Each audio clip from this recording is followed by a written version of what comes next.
बुधवार व्रत कथा। पुराने समय की बात है। एक नगर में एक व्यापारी रहता था।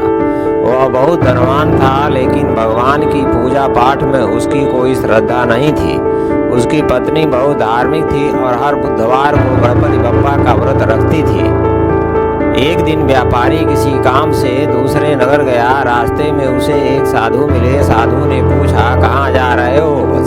व्यापारी ने उत्तर दिया, व्यापार के लिए जा रहा हूँ, जल्दी लौटूंगा। साधु बोले, बेटा, बुधवार का दिन यात्रा के लिए अच्छा नहीं माना जाता। गणपति बप्पा की कृपा पाने के लिए आज की यात्रा टाल दो। लेकिन व्यापारी ने साधु की बात को अनसुना कर दिया और अपनी यात्रा जारी रखी। जब वह दूसरे नगर पहुंचा तो वहां के राजा के सैनिकों ने उसे चोर समझकर पकड़ लिया।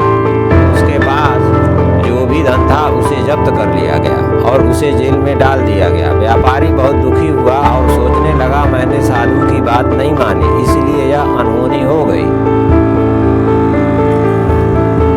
इधर उसकी पत्नी ने बुधवार का व्रत रखा और गणपति बप्पा से प्रार्थना की कि उसके पति की रक्षा करें। गणपति बप्पा ने उसकी श्रद्धा से प्रसन्न होकर राजा को स्वप्न में दर्शन दिए और कहा, जिस व्यापारी को तुमने पकड़ा है वह निर्दोष है, उसे छोड़ दो, नहीं तो तुम्हारे राज पर संकट आ जाएगा।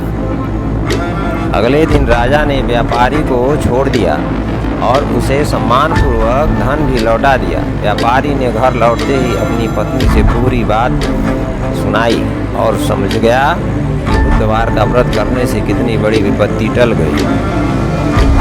तब से उसने भी हर बुधवार को व्रत रखना शुरू कर दिया और गणपति बप्पा की कृपा से उसका व्यापार और भी बढ़ने लगा।